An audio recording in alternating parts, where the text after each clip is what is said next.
Crypto में मेरा कुछ भी नहीं आया, 1-2% होता है। हमने वाई कॉम्बिनेटर के लिए 3 बार हम रिजेक्ट हो चुके थे। Being literate is not equal to financially literate, right?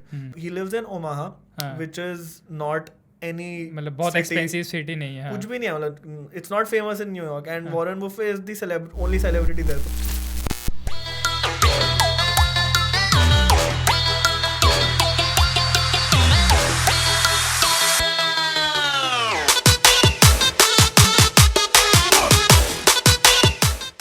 सो 2016 में जब MS धोनी रिटायर हुए थे कैप्टनसी से, तो विराट कोहली को कैप्टनसी दी गई थी। बट जब भी इंडिया कोई भी क्रिटिकल सिचुएशन में फंसती थी, तो एक पर्सन के ऊपर जब विराट कोहली ट्रस्ट करता था, वो था MS Dhoni. And the reason being because he was the only captain in the world जिसने 3 ICC ट्रॉफीज जीती थी। एंड इतना ज़्यादा एक्सपीरियंस, नॉट कि वो इंडिया का बेस्ट कैप्टन था, बट ओवरऑल वर्ल्ड का MS Dhoni was one of the best captain in the history of cricket. So वैसे ही अगर हमें like personal finance, money hacks, tax saving techniques, या इवन हम क्रिप्टो से रिलेटेड जो भी कंटेंट अगर हम सीखना चाहते हैं, so there is one page on Instagram जिस पे आप ट्रस्ट कर सकते हो, and that is Unfinance. So today we have with us CEO and founder of Unfinance, Kunwar Raj, and he is also a investor and startup funding वगैरह भी काफ़ी कुछ करते हैं आप। So thank you so much sir for giving out your time, and we are lucky to have you doing this podcast in person. Thank you so much for having me here. मैं फिर से बोल रहा हूँ, sir मत बोलो मुझे। मैं बहुत खुश हूँ आज यहाँ पे आने, because this is my second podcast and I am excited to record this. And starting with the first question, obviously cliche वाला क्वेश्चन है कि हर कोई पूछता है, एंड ऑब्वियसली हमारे व्यूअर्स भी आपकी जर्नी के बारे में जानने में एक्साइटेड होंगे। And the first question is obviously कि आपकी अनफाइनेंस की जर्नी कैसे स्टार्ट हुई, एंड व्हाट्स योर बैकग्राउंड, कि आपने कैसे सोचा कि मेरे को all of a sudden job quit करके फिर आप इधर फाइनेंस कंटेंट क्रिएटर साइड, मतलब आपने स्टार्ट किया ये जो काम। तो हाउ वॉज योर जर्नी? या मेरी I graduated from Delhi University, Shahid Sukhdev College of Business Studies. Finance पढ़ा था। 2016 में I graduated, took the normal KPMG में job ली consulting में. So I worked there for 1 year. It was fun, lot of travel, lot of clients, but fulfilling नहीं थी, and I was feeling कि कुछ missing है। तो मैंने 2016 में job quit करी, 2017 में job quit करी, 3-4 महीने struggle किया, and फिर अपना पहला startup तो जो था वो स्टार्ट किया, which was basically Invoid. We were working with a lot of fintechs, और उनके लिए KYC जो प्रोसेस होता है वेरिफिकेशन का, वो ऑटोमेट कर रहे थे। तो 3 साल मैंने 40-50 फाइनेंस फिनटेक कंपनी के साथ काम किया, एंड वो करते करते ही रियलाइज हुआ कि प्रॉब्लम इज़ वेरी डीप, क्योंकि हम दिन की कुछ 40-50 हज़ार लोग आइडेंटिटीज वेरीफाई कर रहे थे अक्रॉस इंडिया। बट उनको देख के लगा कि यार फाइनेंशियल लिटरेसी, या फिर वो अभी भी बहुत कंफ्यूज होते हैं कुछ फाइनेंस से लेके पहली गाड़ी लेनी है, घर लेना है, इन्वेस्टिंग स्टार्ट करनी है। तो ये मेरे दिमाग में हमेशा से था। बट जो ट्रिगर पॉइंट था वो था कोविड का क्रैश। मार्च 2020 में मार्केट गिरा सडनली। मेरे नेटवर्क में जैसे अमित भी जो मेरे को फाउंडर है, वो मेरे best friends, even my dad, उनका इंटरेस्ट इन स्टॉक मार्केट बढ़ गया, and everyone started asking, because मैं कॉलेज के लास्ट ईयर से इन्वेस्ट कर रहा हूँ थोड़ा थोड़ा, जो भी इंटर्नशिप या जॉब से पैसा आता है। तो उन्होंने पूछना स्टार्ट किया, मैंने जूम कॉल्स ली उनसे थोड़ी बहुत। फिर लगा यार कि बहुत मैसिव प्रॉब्लम है, मतलब सबको सेम ही सवाल थे, मतलब सब इन्वेस्ट कैसे करूं, किस स्टॉक में डालूं, क्या स्टडी करूं। तो हमने पहले सोचा यूट्यूब सबसे पहले स्टार्ट करते हैं, बट बिकॉज स्टार्टअप चल रहा था और टाइम नहीं था, तो हमने इंस्टाग्राम से स्टार्ट किया। एंड आई थिंक उस टाइम पे आप भी थे इंस्टाग्राम पे, कोविड टाइम पे कम लोग थे काफी। तो उस टाइम आपको देख के, बड़े सारे और पेजेस को देख के लगा कि यार डिमांड है, एंड लोगों के DM आने स्टार्ट हुए। So that is how we started Unfinance, and उसके बाद ऐप लॉन्च करी, फिर वीडियोस बनाने स्टार्ट करे, तो वो चल रहा है। और आज लाइक मोर देन 500 के फॉलोअर्स हैं। हाँ, मतलब टचवुड, मतलब जो भी है लोगों को पसंद आ रहा है कंटेंट, या मतलब अब बहुत मेहनत भी कर रही है पूरी टीम बैठ के, हर रोज के content pieces Instagram, YouTube, LinkedIn, हर जगह बना रहे हैं। तो मज़ा भी आता है, बिकॉज लाइफ में एम यही है कि अगर इंडिया का 1% भी ऑडियंस को फाइनेंशियली सिखा पाए, हाँ, तो वो एक फुलफिलिंग चीज़ लगती है मुझे पर्सनली। तो that is the main reason कि अनफाइनेंस क्यों स्टार्ट किया और क्यों 1.5-2 साल से लगे हुए हैं उस पर। एंड आपने कुंवर बड़ी इंटरेस्टिंग बात की रिगार्डिंग योर फर्स्ट स्टार्टअप इनवॉइड के बारे में। तो लाइक बहुत लोगों को नहीं पता कि आप मतलब ये कंटेंट क्रिएशन की जर्नी से पहले आप एक फुल टाइम एक एंटरप्रेन्योर लाइक स्टार्टअप के ऊपर ही काम कर रहे थे इन Void. आपने जैसे बताया वीडियो KYC एंड लाइक लोगों को ये भी नहीं पता होगा कि आपने Y Combinator से भी इनफैक्ट रेस किया हुआ है money. So how was that process, और फिर अभी आपने एग्जिट भी मारा है, तो कितने अमाउंट में मारा है एंड ऑब्वियसली कि वो जर्नी कैसे थी स्टार्टअप की, एंड क्या क्या आपने सीखा, कैसे टीम बिल्ड की, एंड कैसे वो सक्सेसफुली आपने एक एग्जिट मारा उस स्टार्टअप में. आई थिंक मेरी लाइफ का सबसे फुलफिलिंग एक्सपीरियंस था एक कंपनी को फ्रॉम स्क्रैच Zero स्टार्ट से, करके जिस लेवल पे हम लेके गए. तो हमने स्टार्ट किया था वही मैंने आपको बताया, KPMG से जॉब क्विट करके इधर उधर भटक रहे थे. तो लकीली आई फाउंड माय को फाउंडर सार्थक जो मेरे पुराने स्टार्टअप में वाज विद मी. सो मैं फाइनेंस बैकग्राउंड से हूँ, बिजनेस फाइनेंस, मेरी पूरी फैमिली भी बिजनेस बैकग्राउंड से है. तो I have no knowledge of technology coding and I feel tech software is very important to scale. आजकल कोई प्रोडक्ट में टेक चाहिए right. So I was extremely lucky to meet Sarthak. एक MIT का एंटरप्रेन्योरशिप बूट कैंप था, वहाँ मिले. तो उधर हमने काफ़ी वेवलेंथ मैच हुई, प्रॉब्लम्स डिस्कस करी बड़ी सारी. एंड उस टाइम पे कंप्यूटर विजन और AI was something which was very in and lot of people were building solutions around it. तो हमने जो अपना पहला सोल्यूशन बना स्टार्ट किया वाज अराउंड फेशियल रिकग्निशन, कि कैसे आप दो फेसेस को मैच करके या उससे फेस से जेंडर और एक्सप्रेशन निकाल के कुछ एनालिटिक्स निकाल सकते हो. बट रियल प्रॉब्लम तब आइडेंटिफाई हुई 2018 में. आपको याद है आधार बैन हो गया था. आधार बैन नहीं हुआ था, आधार के नए एप्लीकेंट्स. हाँ, तो पेटीएम में सबको KYC वापस कराना पड़ा था. वो टाइम आपको याद होगा. तो मैं अपनी उबर बुक कर रहा था, एक इन्वेस्टर से मीटिंग में जाना था और मेरा KYC नहीं हुआ था. तो फिर मैंने पेटीएम में KYC कराया, खुद 4 दिन लग गए. एक मेरे को दुकान पे जाना पड़ा. उस समय आपको जाना पड़ता था, पैन कार्ड दिया, आधार दिया, फोटो क्लिक करता था वो. फिर मजे की बात ये रिजेक्ट हो गया क्योंकि फोटो नहीं मैच हुई. तो उन्होंने बोला वापस आओ. तो मैं फिर से गया. तो तब रियलाइज हुआ कि यार ये प्रोसेस ऑटोमेट हो सकता है, क्योंकि हम फेशियल रिकग्निशन पे तो हम काम ही कर रहे थे. तो फिर हमने बहुत सारी कंपनीज को रीच आउट किया कि आप KYC कर कैसे रहो. जो बैकग्राउंड वेरिफिकेशन कंपनीज होगी, फिनटेक होगी, लेंडिंग कंपनीज, ये राइडिंग कंपनीज, डेटिंग एप्स, वहाँ से आइडिया स्ट्राइक किया यार कि इसका सॉफ्टवेयर, ये एप्लीकेशन इस पे लगाते हैं, क्योंकि पर्सनल प्रॉब्लम फेस करी. और फिर कोविड आया जब, तो सारे जो स्टार्टअप्स थे या कंपनी से सबको डिजिटल जाना था. उस टाइम पे वीडियो KYC, डिजिटल KYC की वॉल्यूम ऐसे शूट अप हुई. तो that is like the journey. And उस टाइम पे हम जब ग्रो कर रहे थे, हमने Y Combinator के लिए 3 बार हम रिजेक्ट हो चुके थे. हम 3 बार अप्लाई किया, इंटरव्यू राउंड पे हमें रिजेक्ट कर देते थे वो कि प्रॉब्लम, ये सोल्यूशन नहीं बना हुआ, या इतनी बड़ी प्रॉब्लम नहीं है, या पर वेरिफिकेशन आप बहुत कम चार्ज करते हो. बट उन्होंने भी अपॉर्चुनिटी तब देखी कि जब सब डिजिटल हो गया था. And that is how we raised funds from Y Combinator.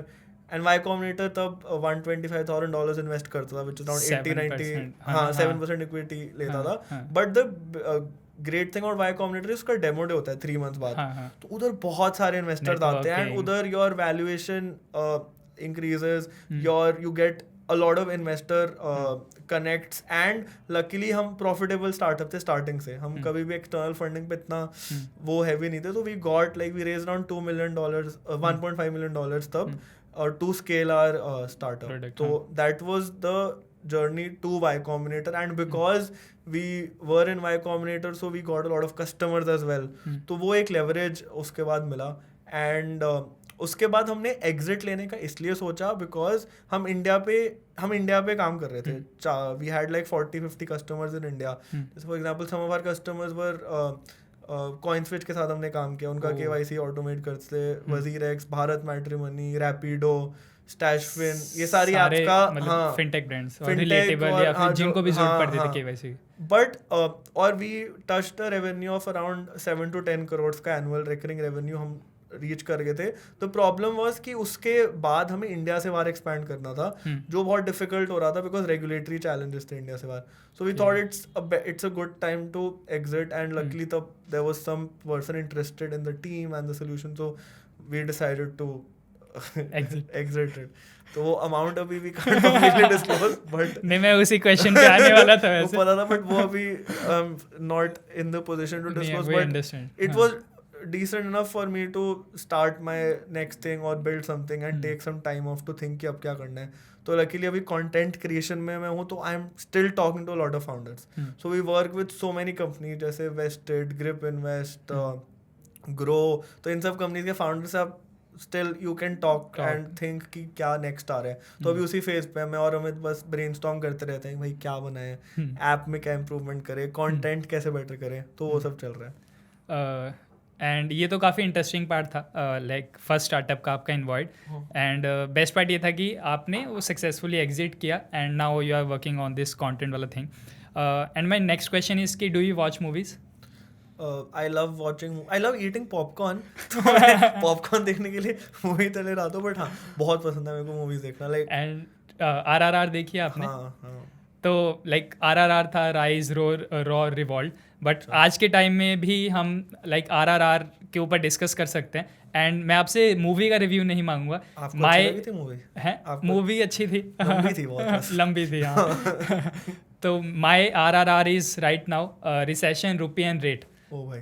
तो अभी आपको पहले आर के ऊपर डिस्कस करते हैं. कि आपको क्या लगता है कि रिसेशन मतलब आ चुका है, आने वाला है, या फिर कितने सालों तक रहेगा इंडिया में?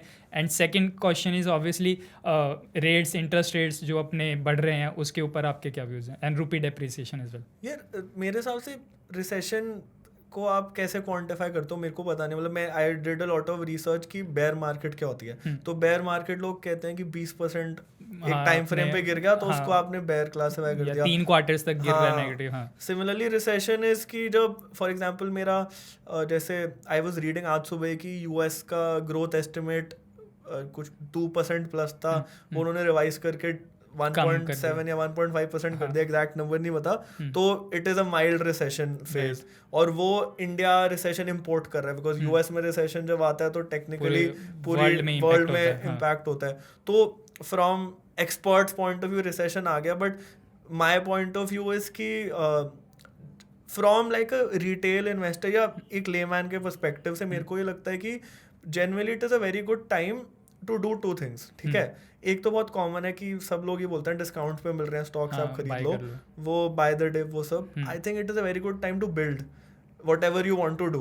ठीक है, जो मैंने पुराने स्टार्टअप में भी प्रोडक्ट बनाया था वो कोविड के रिसेशन पे सबसे ज़्यादा ग्रो किया था जब गिरी थी मार्केट. एंड आई फील अभी ऐसा टाइम है कि आप बहुत सारी कंपनीज को रीच आउट करके या उनके जैसे फाउंडर से बात करके कुछ एक प्रोडक्ट बना सकते हो, बिकॉज सब इतने बिजी नहीं है जितने बुल मार्केट में होते हैं कि फंड रेस करना है या रेस लगी मार्केटिंग लाने. हाँ वो है. अभी बहुत थोड़े से लोग स्लो गए हैं. So it is very good time to introspect, reflect and build something. बाकी मतलब मैं तो आई थिंक मैंने कल पोस्ट भी डाला था, मैं हेविली डिप बाय कर रहा हूँ इस वक्त. मेरे को लगता है कि बहुत सारे स्टॉक्स वगैरह अच्छे प्राइस पे मिल रहा है, और इट्स नॉट कि एक बार ही खरीद लिया, वो फेजेस में आई एम बाइंग. हाँ, एंड आई स्ट्रांगली बिलीव कि करना भी चाहिए. और I coined this term recently with the team, जैसे लोग इमरजेंसी फंड कहते हैं, बाय द डिप फंड. तो मैं हर महीने अपनी अमाउंट से एक उस पर डालता हूँ जो मैं एफडी या किसी रैंडम डेट फंड में रखता हूँ लिक्विड. तो जब ऐसे सिनेरियोज आते हैं तो मैं डालते रहता हूँ. दैट इज माय आइडियोलॉजी, जो BTD फंड या बाय द डिप फंड जो मैंने उसका नाम रखा है. इंटरेस्टिंग है. मैं भी अप्लाई करूँगा. एंड लाइक रुपी डेप्रिसिएशन और जैसे हमारा 2R रह गए इंटरेस्ट रेट्स, तो वो भी मतलब ऐसा है कि वो मार्केट को ख़राब कर रहे हैं. मतलब इंटरेस्ट रेट्स बढ़ रहे हैं तो ऑब्वियसली मार्केट पे थोड़ा इम्पैक्ट पड़ता है. रुपी डेप्रिशिएट कर रहा है तो मतलब कंट्रोल में आएगा, या फिर मतलब आपको क्या लगता है कि कितने सालों तक ऐसा होने वाला? यार टेक्निकली या फिर हिस्टोरिकली तो देखा जाए तो 2010-11 में रुपी वॉज 45 रुपीज़, इतना था ना शायद. 40-45 या 50 रुपीज़ था. अभी मैंने कल पढ़ रहा था, मैं 81 रुपीज़ का एस्टिमेट है, रुपी डेप्रिशिएट कर जाएगा. 81 रुपीज़ ईयर एंड पे आएगा. तो आई थिंक एक अपॉर्चुनिटी तो अब इंडिया में बहुत ईजी हो गया है यूएस स्टॉक्स में इन्वेस्ट करना. तो मैं तो जैसे मैंने 2020 में जो यूएस स्टॉक्स में इन्वेस्ट किया था उसमें रिटर्न तो आएगा, बट तब 74-75 था, तो 5-6 रुपये तो आपको वो बेनिफिट भी 5% उसका रुपी डेप्रिसिएशन का बेनिफिट हो गया. But from a country macro economic perspective I think हमें भी एज अ कंट्री फंडामेंटल्स भी फोकस करना चाहिए. बिकॉज जब रिसेशन आता है या फिर जब अभी क्यों रुपी डेप्रिशिएट हो रहा है कि फेड रेट हाइक कर रहा हाँ। है, ठीक है, तो इंडिया से लोग पैसा निकाल हाँ के मतलब FIs वहाँ पे इन्वेस्ट कर रहे हैं, इन्वेस्ट कर रहे हैं, हाँ। प्लस क्रूड ऑयल प्राइसेस बढ़ रहे बहुत हैं ज़्यादा बढ़ गई, और हाँ। इंडिया का जो इम्पोर्ट बिल बहुत ज़्यादा है क्रूड आएगा, ऑयल का, तो इंडिया का जो करंट अकाउंट डेफिसिट है वो बढ़ रहा है हर महीने, हाँ। करेक्ट, तो इसलिए रुपी डेप्रिशिएट कर रहे हैं टेक्निकली। तो अब इसमें हम तो कुछ कर नहीं सकते, it's the macro economic factor factors जो हैं, हाँ। तो मैं from a normal layman perspective दो ही चीज़ें इस पे करता हूँ, सोच रहा हूँ जो मेरे को डायरेक्टली इम्पैक्ट कर रही हैं,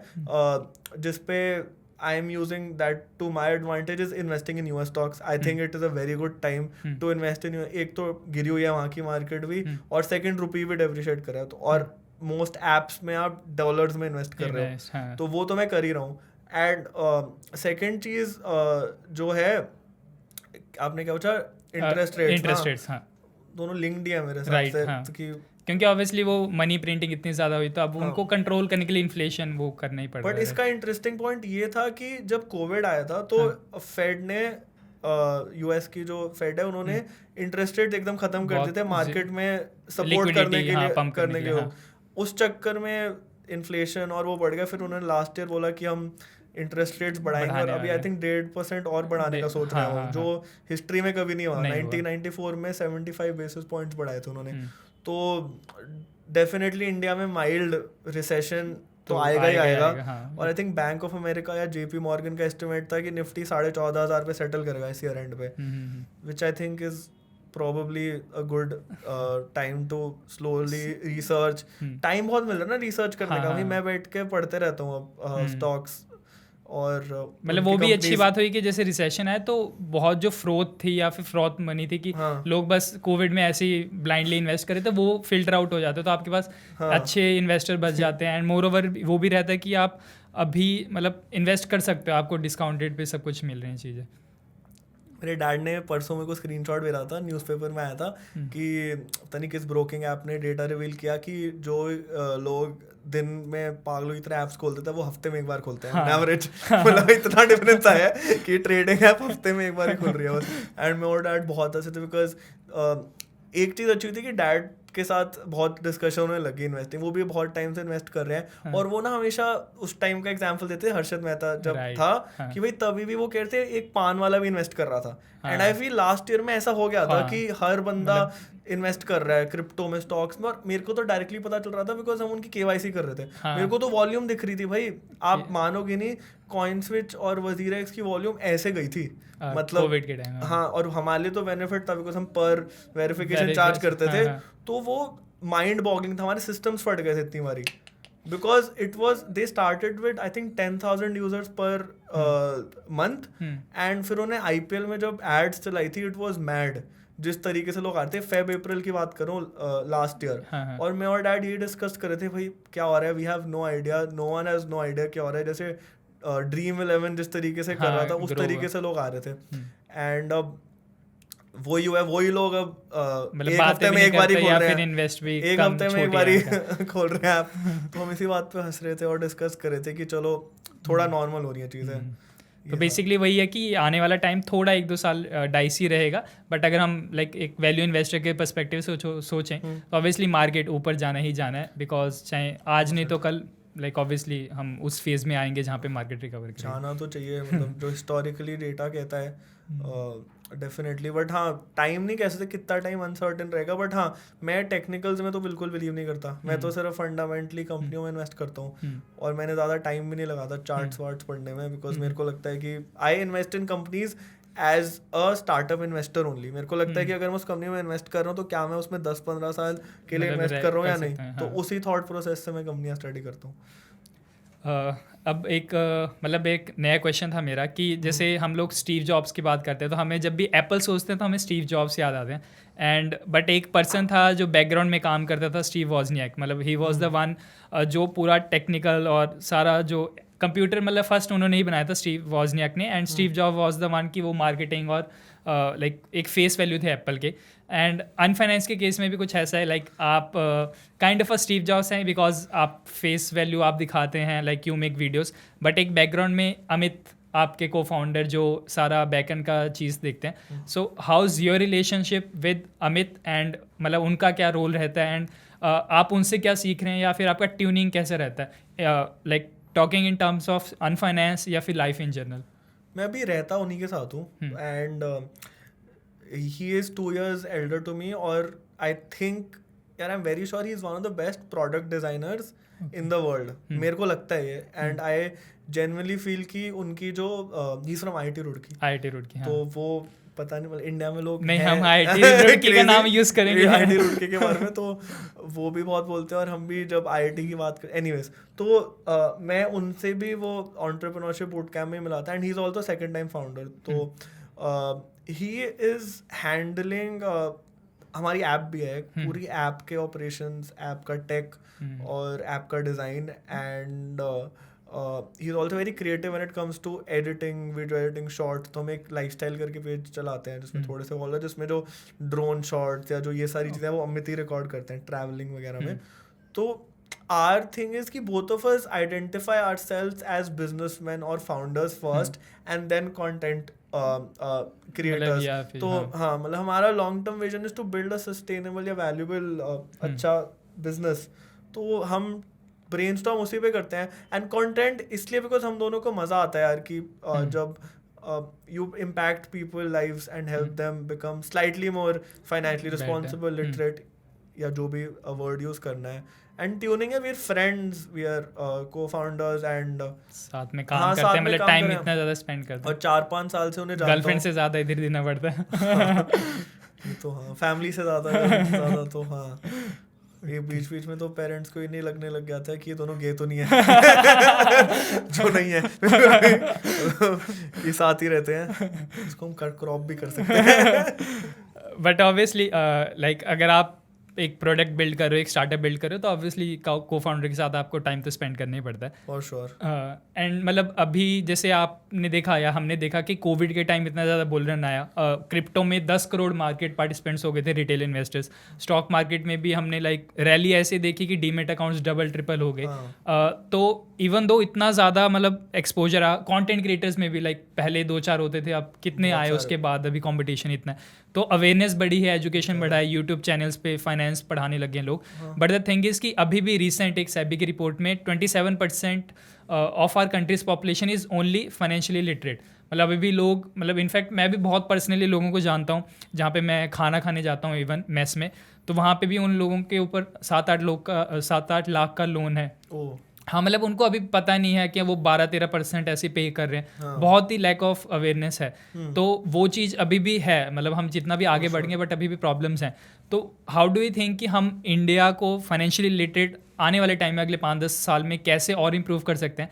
एंड ऑब्वियसली आपका विजन है उस चीज़ में, तो आप अनफाइनेंस के साथ हाउ डू यू थिंकिंग कि इंडिया को फाइनेंशियली लिटरेट बनाना है? यार 2 एग्जांपल्स देता हूँ. जैसे आपने बोला ना कि आपके मेस में, और मेरे साथ अभी लास्ट ईयर या लास्ट 6 months में 2 चीज़ें हुई थी जो बहुत मेरे को इम्पैक्ट करा. एक था कि one of my best friends from college he lost his dad in Covid. ठीक है, and there was a panic in the house कि उनकी इंश्योरेंस पॉलिसीज कौन सी है, उनके शेयर्स कहाँ से ट्रांसफर होंगे, प्रॉपर्टी कैसे ट्रांसफर होगी, किसी को आइडिया नहीं था.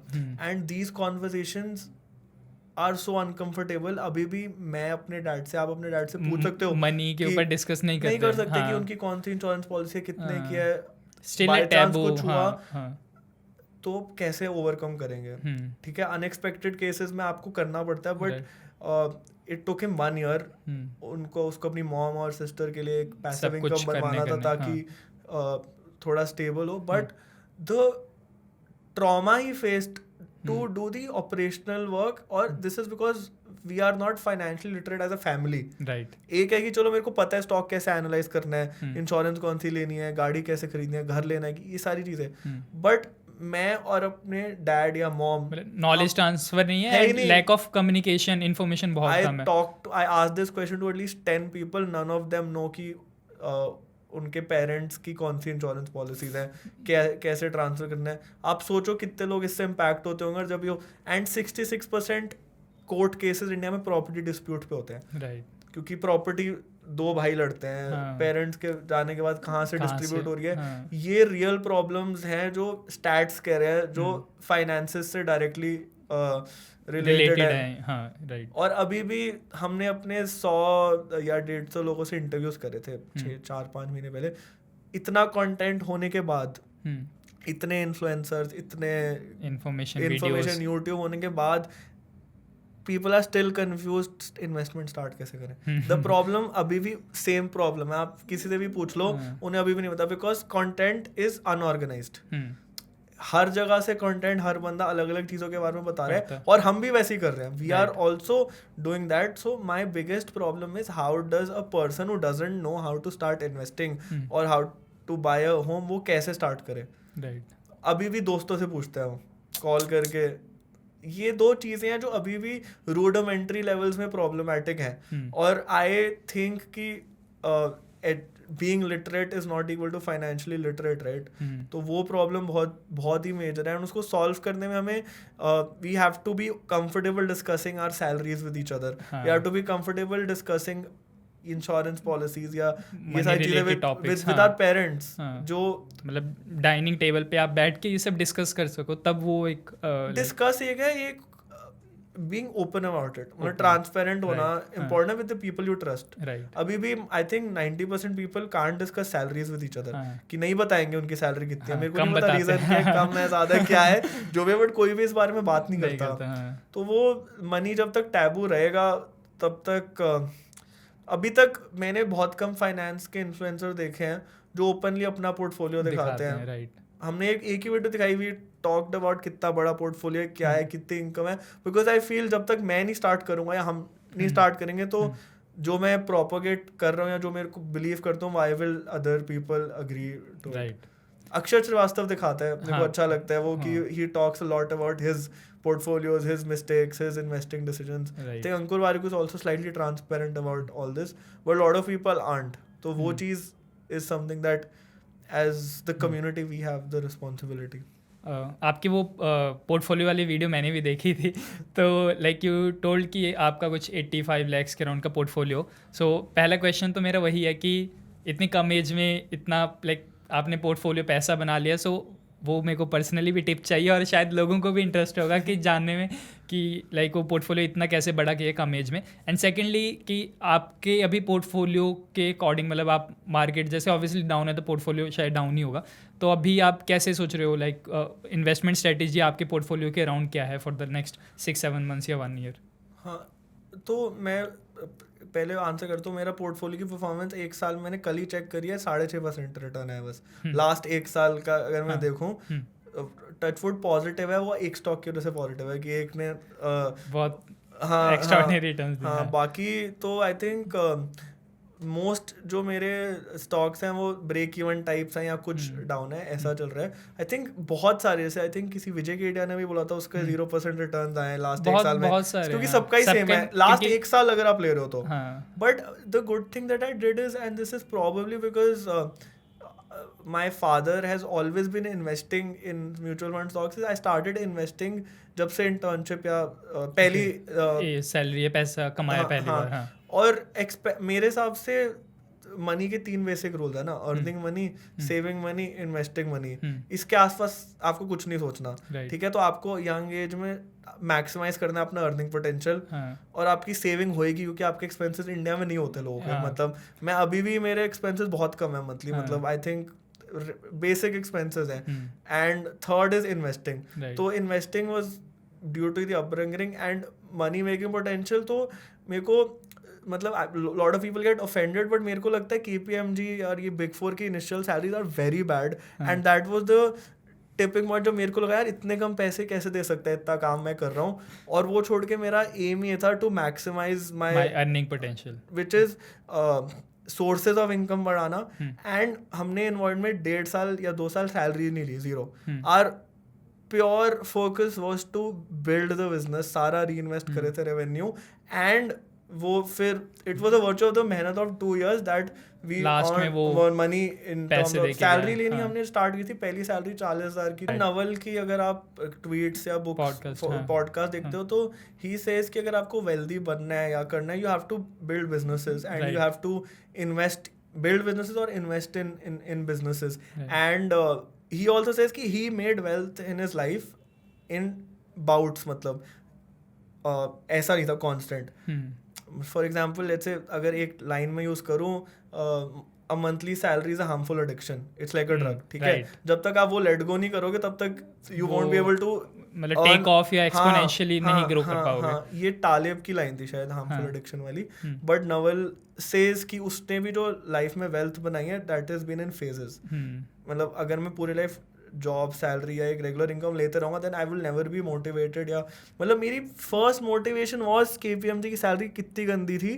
तो जो मेरी KPMG में मंथली सैलरी थी 30,000 के आसपास per month. And this is again a disclaimer, no offence to anyone, India में 30,000 रुपये पर मंथ काफ़ी अच्छी अमाउंट होती है. But from my personal perspective मेरे को वो कम लगती थी तब, क्योंकि I was working 10 hours a day and they were charging, जो मेरे को दे रहे हैं उसका पता नहीं कितना X to the clients. Consulting कर रहे थे हम, तो जो एक एनालिस्ट के घंटे वो चार्ज करते थे, तो आई वाज लाइक कि मेरी स्किल्स को वो अगर एक्स अमाउंट या 4x 5x चार्ज कर, दैट मीन्स मेरे काम की वर्थ उतनी है, right. And Naval also said in his book, I follow him a lot, कि आप अपने पर आवर की वैल्यू बहुत निकालो और बहुत हाई सेट करो जितनी आपको लगती है. एंड वो मैंने अननोइंगली तब करी, इतनी कोई हाई नहीं करी थी मैंने, बस उतनी करी कि यार मैं कम से कम इतना से तो मेरे को चाहिए. सो वो that was the point. And 2-3 years blind work था यार. मतलब कुछ भी, आई फील सबसे ज़्यादा सेटिस्फैक्शन बिल्ड करने में आती है कुछ भी चीज़. ठीक है, चाहे वो कंटेंट हो, वीडियो हो या एक बिजनेस हो, ग्रेटिफिकेशन सब में अलग अलग टाइम पे मिलता है. तो that is how most of the wealth that I have generated और is through has been through the businesses that I have created. And job उसके बाद मैंने नहीं करी. एंड अभी content creation also touchwood is going fine and we are now focusing more on product की क्या बनाए. But till the time that is in the brainstorming stage, we are focusing a lot on content creation. तो basically अमीर बनना है तो you have to be on the creator side, मतलब कुछ आपको build करना पड़ेगा. And that's how you can grow your portfolio to 85 lakhs or even more तो कितना भी कर सकते हो. हाँ, मतलब there is no limit to it. But हाँ, अगेन 3 फंडामेंटल जो मैंने बोले, making money, saving money, investing money. Young age में मैक्सिमाइज योर मेकिंग मनी वाला पोटेंशियल, पहला पॉइंट भी ज्यादा कवर करो. और लोग क्योंकि सेविंग के ऊपर ज्यादा बोलते हैं, बट आई गेस कि आप ज्यादा अर्न कर लोगे तो वो सेविंग अमाउंट अपना बढ़ जाता है. इंडिया में मेरे को लगता है सेविंग हो रही है हमारी. हम कैसे अपब्रिंगिंग हुई है, हम सबको मतलब सेविंग करना सिखाया जाता है, रूट्स. आई एम श्योर आप भी नहीं खर्च करते हैं. हम अभी भी कितना भी कर लो, you won't book a first class train even, आप एयरप्लेन भी इकोनॉमी में ट्रैवल करोगे. जैसे आई Ankur Warikoo met me, he was also in economy. I think a lot of people don't spend a lot in India. मतलब शादियों में करते हैं, वो एक extravagant spending होती है, बट नॉर्मल लाइफस्टाइल में आप कितना, मतलब आई थिंक इंडिया में 1 लाख पर महीना खर्चना बहुत मुश्किल है अपने एक्सपेंसेस पे. राइट, तो वो है, वो आप बना सकते हो अगर आप अर्निंग पोटेंशियल बढ़ाते हो तो यू कैन ऑब्वियसली. राइट, अभी जैसे अभी हम पोर्टफोलियो की बात कर रहे हैं तो लाइक ऑब्वियसली एक एसेट एलोकेशन डाइवर्सिफिकेशन इंपॉर्टेंट होता है, बिकॉज अगर आप ऑब्वियसली स्टॉक्स में इन्वेस्टेड हो तो मे बी आपका भी पोर्टफोलियो बहुत डाउन होता. तो how do you diversify, how do U allocate your assets, and अभी आप कितने एसेट्स में कितना परसेंट इन्वेस्ट करो? तो I will start with extremely risky, that is startups. So I've invested in 6-7 startups which I feel are extremely risky bets. ठीक है, मतलब that could go to zero. ठीक है, बट उसमें मेरी allocation होगी कुछ out of my total portfolio 5 to 10%. startups में 10% से कम होंगे, 5-7% होगी. I think 70% stocks में है, which I don't recommend to a lot of people. मेरा 70% stocks में है. बाकी आप मान लो कितना बचा, 15-20%, 10% FDs में है, जो मैंने आपको इमरजेंसी फंड या फिर बाय द डे फंड लिखा है. मेरे को तो FD सही लगते हैं, मतलब उधर रखने के लिए आप लिक्विडेट आप करके इन्वेस्ट कर सकते हो. बाकी जो बचा mutual funds, debt mutual fund और नॉर्मल म्यूचुअल, निफ्टी 50 या नेक्स्ट 50, 2 ही म्यूचुअल फंड है जिनमें मैंने ज़्यादा इन्वेस्ट किया है. और डेट लिक्विड फंड, हाँ इंडेक्स फंड में, और डेट फंड्स बेसिकली लिक्विड उस चक्कर में, जो आर्बिट्राज या डेट फंड्स हैं उस चक्कर में. तो ज़्यादा कॉम्प्लिकेटेड है नहीं. क्रिप्टो में मेरा कुछ भी नहीं है, 1-2% होगा बस मैक्सिमम, शुरू से ही नहीं है. मैंने सिर्फ बिटकॉइन इथेरियम में इन्वेस्ट किया हुआ है, वो भी आई थिंक लेस देन 2% होगा मेरे पोर्टफोलियो का टोटल. बिकॉज और वो अच्छी बात है, मतलब क्योंकि अभी नहीं तो अभी क्रिप्टो और डाउन था. जो समझ आता है वो मैं इन्वेस्ट कर देता हूँ. तो हाँ, इट्स नॉट कि अच्छी बात मैंने गलत बोल दिया, बट हाँ कि एटलीस्ट जो आपको समझ आ रहा है. At the second best part की मतलब अगर आपको करना भी है तो एटलीस्ट 1-2% या 5% की रेंज में होना चाहिए, बिकॉज अगर आपको वो यार बहुत मेरा रिस्की लग रहा है. 2% भी सिर्फ बिटकॉइन इथेरियम में है. मतलब हाँ. मैंने बाकी तो कॉइन्स टच ही नहीं टच भी करे. नहीं किया, राइट. दैट इज द वो चीज़. तो I think bitcoin Ethereum it's very difficult कि वो एकदम जीरो या क्रैश एकदम खत्म हो रहा है. अगर हाँ आप क्रिप्टो में थोड़ा बहुत भी बिलीव करते हो तो वो 2 कॉइन्स ऐसे हैं जिन पे आप बेट कर सकते हो एटलीस्ट कि हाँ. तो ये एसेट एलोकेशन है. एंड स्टार्टअप्स मेजरली बिकॉज मेरे को मज़ा आता है स्टार्टअप्स इन्वेस्ट, लाइक फाउंडर्स से अर्ली स्टेज में बात करना, क्या बना रहे हैं, कैसे बना रहे हैं. थोड़ी बहुत उनके हम कंटेंट में हेल्प कर देते हैं, हमें तो उनकी प्रोडक्ट और डिज़ाइन में हेल्प कर देते हैं. तो we like investing in startups that way. And I feel very content talking to startup founders as compared to talking to content creators. मेरे को लगता है कि ज़्यादा कनेक्ट आता है, wavelength मैच ज़्यादा होती है. That is my personal belief, yes. So that's why I invest in startups. बाकी सारा stocks में है, 70% मेरा पोर्टफोलियो. एंड ऑब्वियसली अभी सबने जो आपको फॉलो करते होंगे उन्होंने देखा होगा कि अभी आप यूएसए गए थे to attend Warren Buffett annual general meeting. तो उस एजीएम में मतलब आपने क्या सीखा? एंड बिकॉज आई नो कि you like Warren Buffett very much और उनको एज अ इंस्पिरेशन आप देखते हैं. सो 3 थिंग्स जो आपको लगते हैं कि उस मीटिंग में आपने अटेंड करके वॉरेन बफे से सीखी. वो Ankur Warikoo style video बनाना. 3 things to know, 3 things to learn from Warren Buffett. But हाँ, मैंने एक पॉइंट मिस कर दिया. हमने अनफाइनेंस वॉरेन बफे के बर्थडे पे स्टार्ट किया था 30 अगस्त 2020.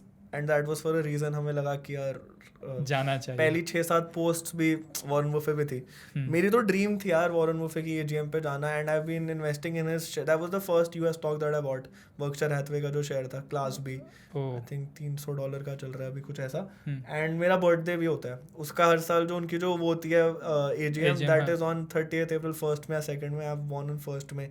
तो I was like a birthday gift to my self कि मैं जाऊँगा यार. वो कल्ट है. मतलब he lives in Omaha which is not any, मतलब बहुत एक्सपेंसिव सिटी नहीं है, कुछ भी नहीं है. मतलब it's not famous in New York. And Warren Buffett is the only celebrity there probably Omaha में. एंड उस छोटा सा टाउन है. उस मीटिंग के टाइम पे पूरे टाउन में सिर्फ Warren Buffett Berkshire Hathaway share holders थे. मतलब इतने लोग मिले अक्रॉस द वर्ल्ड.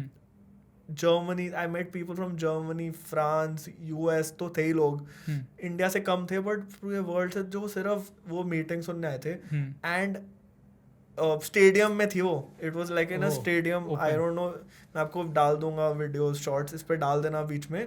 डूड ऐसा क्रेजी एनवायरनमेंट था. मतलब कितने लाखों लोग सिर्फ 90+ year old Charlie Munger Warren Buffett को सुनने बैठे थे. And they spoke for 8 hours.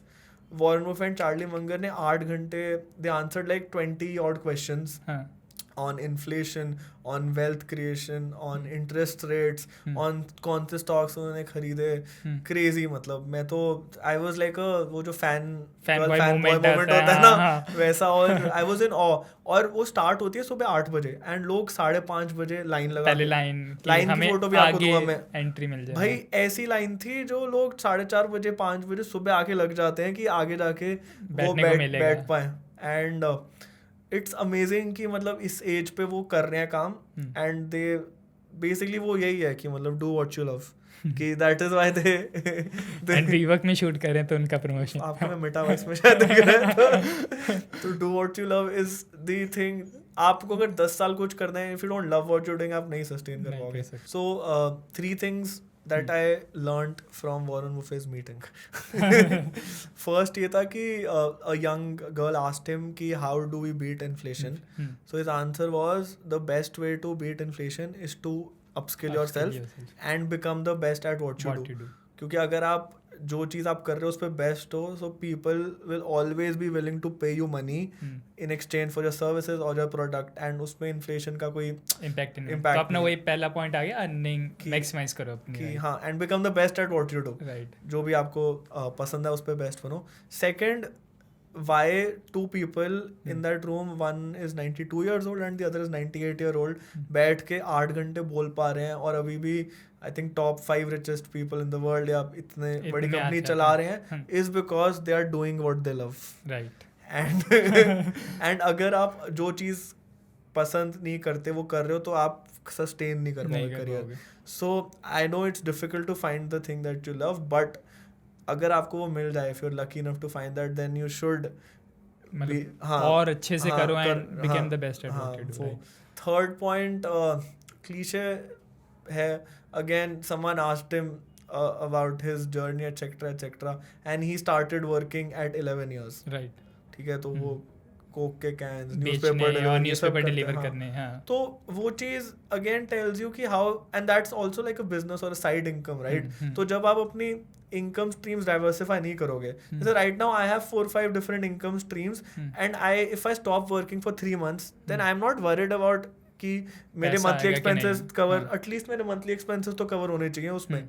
So that is the third thing कि diversify your income streams and start working and exploring, और अपने कंफर्ट जोन से बाहर आने की कोशिश करो. जैसे इनकम स्ट्रीम के ऊपर बोला कि अब लाइक हम चेयर पे बैठते हैं तो 4 legs होती है ना, तो like your income should be like a chair, है ना, कि अगर एक भी टूटी तो मतलब ऐसा ना हो कि आप गिर ही गए ना, एटलीस्ट. हाँ, मतलब ऐसा हो कि हाँ कि एक ही अगर टेबल का वो लेग गया तो वो टूटी तो आप गिर जाओगे, तो एटलीस्ट. बोनस पॉइंट होता, फोर्थ मेरे दिमाग में आ गया. तो फोर्थ थिंग ये था कि कैश इज किंग.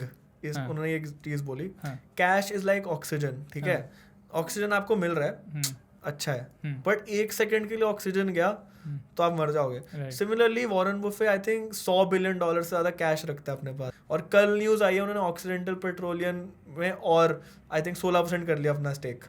बेसिकली वो कैश है तभी कर पा रहे हो ना, waiting for the right time, waiting for the right opportunity, और कैश रखा है ताकि बाय द डिप फंड बनाओ सब. मतलब आई थिंक अपने पास हमेशा कैश होना चाहिए, लिक्विडिटी.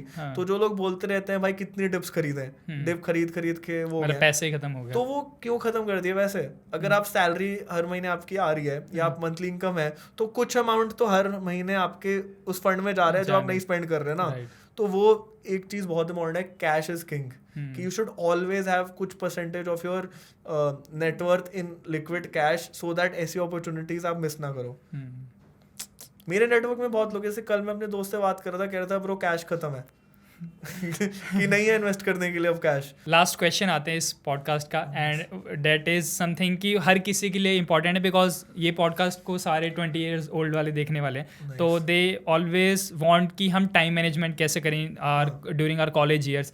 अब आप जैसे लाइक मल्टीपल अभी बिजनेसेस चला रहे हो, ऑब्वियसली कंटेंट क्रिएशन में शूट करना बहुत टाइम टेकिंग प्रोसेस होता है, रिसर्च करना. So how do you manage your time so that कि जो भी हमारा व्यूअर है जो ये वीडियो देखेगा उसको भी लगे कि how like he also can use your tricks to like implement all the things in his or her life.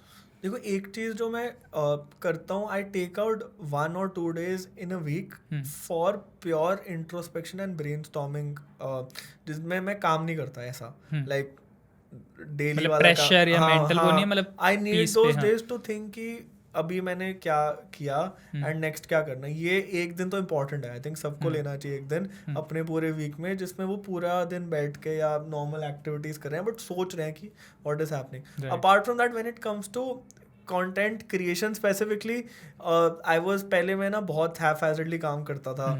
अब मैं I think 8-10 videos in advance shoot करके रखता हूँ, रिसर्च करके रखता हूँ. I take out a day where I am just shooting, like पूरा दिन या 1.5 दिन is proper shooting, and 2-3 days in a week where it's research and writing and discussing, because मैं एक बारी जैसे मैंने एक टॉपिक डिसाइड किया कि मेरे को इन्फ्लेशन पे बनाना है, ये कॉन्सेप्ट कवर करना है, मैंने लिख लिया, मैं इमीडिएटली उस पर बना दूंगा ना तो मेरे को टाइम नहीं लगेगा उस पर सोचने पे कि क्या वो सेंस बना भी रहा है. बट अगर वो पड़ा हुआ है डॉक में एक दिन तक या 24 hours या 48 hours तक, तो मेरे दिमाग में उस पर बहुत थॉट्स आते हैं.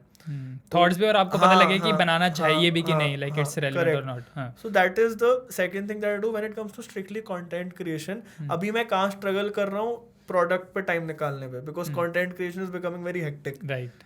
इंस्टाग्राम है, यूट्यूब है, लिंक्डइन है, इतने सारे platforms and every platform requires research, nurturing, personalization. तो that is the point where I am struggling right now. But what I have decided is कि हर दिन 2 hours I take out on product Product specifically building. कि हम क्या build कर रहे हैं. तो वो that could be different for everyone. So for example there's one content creator जो हमारे साथ काम करना चाहता है, तो वो अभी EY में काम कर रहे हैं, तो he is like कि मैं हर रोज 2 घंटे निकालता हूँ content creation में. So he writes on LinkedIn a lot. I was talking to him yesterday, so that's how he is delegating his time and takes out 4 hours every week. Second thing और third thing, मैंने 2 बोली. Third thing is कि weekends are prime side hustle time. अगर आपकी job है तो आप weekends लगाओ to build side hustles.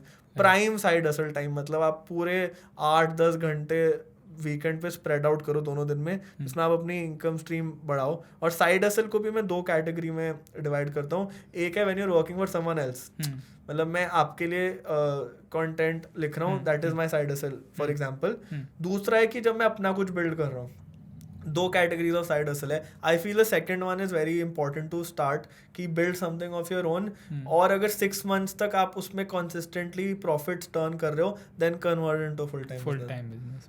That is उस पॉइंट पे कि जहाँ पे आपका साइड हसल आपकी मेन इनकम से ज्यादा हो जाए. हाँ, या 6 महीने ज्यादा होता है, 1 महीने नहीं, 6 महीने कंसिस्टेंटली आप प्रॉफिट्स निकाल रहे हो और प्रोबेबली इट्स गुड इनफ. ज्यादा या कम है या इक्वल है मुझे नहीं पता, it's good enough to convert it into a full time business. That is my because full time देने पे वो फिर जो और थोड़ी अमाउंट है तो और बढ़ जाएगी. That is my evaluation framework for side hustle जो मैं रेकमेंड करता हूँ यंग लोगों को.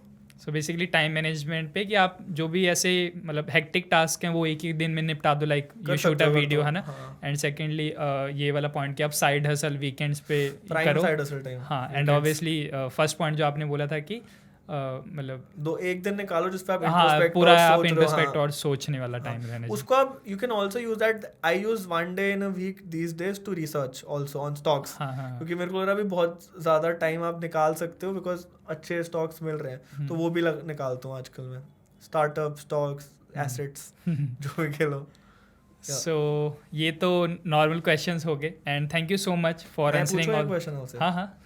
तो आपका वो क्या है स्टॉक पोर्टफोलियो मिक्स, मतलब आप क्या करते हो? वेटेज मतलब आपका पोर्टफोलियो साइज. आप कॉलेज से निकले, आपको कितने साल हुए अभी? मेरे को अभी लास्ट ईयर ही ग्रेजुएट हूँ. तो आपका क्या कैसे है? और अभी लाइक मेरा टोटल पोर्टफोलियो होगा अराउंड 3.5 lakhs या 4 lakhs होगा. एंड अभी मतलब 2.5 lakhs अराउंड स्टॉक्स में है, 70 के म्यूचुअल फंड्स में है, बाकी क्रिप्टोज और एक NFTs भी हैं. अच्छा, NFT भी है? हाँ, और बाकी कुछ इमरजेंसी फंड और लिक्विड वो सब. तो आप बाय द डिप फंड अब करोगे स्टार्ट? हाँ श्योर. ये मेरे को इंटरेस्टिंग एक आइडिया नहीं, मतलब जैसे आप जैसे सेविंग्स अकाउंट में तो रखनी है पैसे, वो हर कोई रखता है, तो मैंने भी लाइक लिक्विड रखा हुआ है, बट ऐसा उसको टैग या फिर उस माइंडसेट से नहीं रखा हुआ कि बाय द डिप फंड. वो मेरे को हाँ आपको फिर वो आएगा कि हाँ इसको सिर्फ मेरे को स्टॉक्स बाय करने के लिए. इमरजेंसी फंड और उस अपॉर्चुनिटी फंड भी कह सकते हो, राइट. बट जो भी कहना है उसको, बट हाँ just split it in your mind या एक नया अकाउंट खोल के उस पर डाल दो. कुछ ऐसा कर लो ताकि आपको पता हो. बिकॉज वो टैग देना बहुत इंपॉर्टेंट है किसी भी चीज को, अदरवाइज आप वो किसी और चीज के लिए यूज कर लेते हो उस चीज को. तो लाइफ में क्लटर हटाना चाहिए ना, तो मेरे हिसाब से क्लटर हटाने का एक तरीका है वो ये है कि आप उसको एक डेडिकेटेड वो दे रहे हो. आप कुछ बोल रहे थे? हाँ, तो ये तो क्वेश्चंस हो गए और हमने कुछ आपके लिए fun rapid fire questions prepare किए हैं, just like coffee with Karan में वो स्पॉन्टेनियसली पूछता है.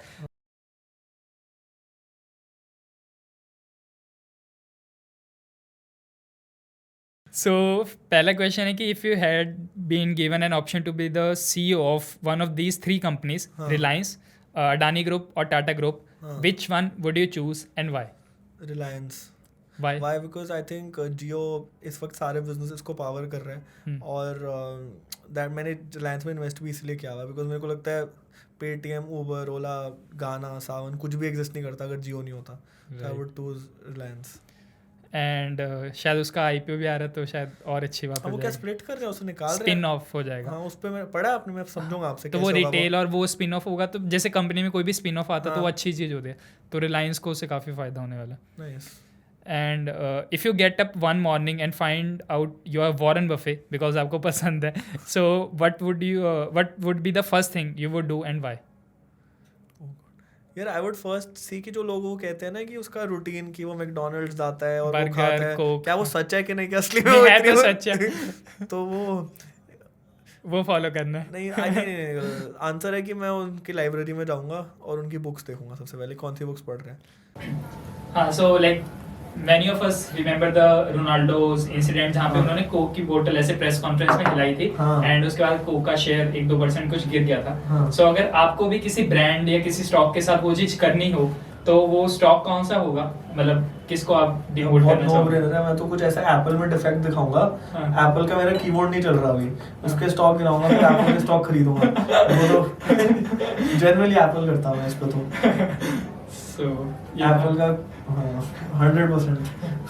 Thank you so much. And एक व्यूअर्स के लिए लास्ट लाइन कुछ लाइफ के रिलेटेड कि लाइफ मतलब फिलॉसफी हो आपकी लाइफ की कुछ. लाइफ की फिलोसफी मेरे हिसाब से लॉट ऑफ पीपल, मैंने like this is a very late realization अभी भी. There is a book I was reading जिसमें था कि 2 regrets that people have when they're about to die या फिर जब वो डेथ बेड में या हॉस्पिटल में है. फर्स्ट है that they wish that they didn't work so hard in life. And second है दे विश्ड एंड होप्ड कि उन्होंने अपने ड्रीम्स फ्यूचर में डेफर नहीं किए होते हैं. For example let me get this promotion first, फिर मैं अपना स्टार्टअप स्टार्ट करूंगा. सो माय एडवाइस इज कि डोंट डेफर या डोंट डिले योर ड्रीम्स. मतलब अगर आप मत करो जेन्युइनली, और डोंट वर्क सो हार्ड है, don't take work so seriously कि आपको ये बाद में रिग्रेट हो कि आप 40 साल बस काम ही करते रहे. ये 2 बिगेस्ट रिग्रेट्स थे लोगों के. सो अगर आपको करना है स्टार्ट कुछ, या कुछ ट्रिप लेनी है या फिर कोई इन्वेस्टमेंट करनी है या बिजनेस स्टार्ट करना है, डू इट नाउ. मतलब this comes from people who are about to die. सोचो कितनी 50-60 साल वो लाइफ जी के ये बोल रहे हैं, एंड ये इतनी हार्ड हिट करी थी मेरे को चीज कि भाई दिस मेक सेंस. मतलब हम बहुत टाइम बोलते हैं चलो ये प्रमोशन मिल गया फिर ये कर लूंगा, या फिर ये हो गया लाइफ में फिर मैं फिर करूंगा. हम ऐसे माइलस्टोन्स बना के अपने ड्रीम्स उधर लगा देते हैं. वो चीज बिल्कुल नहीं करनी चाहिए.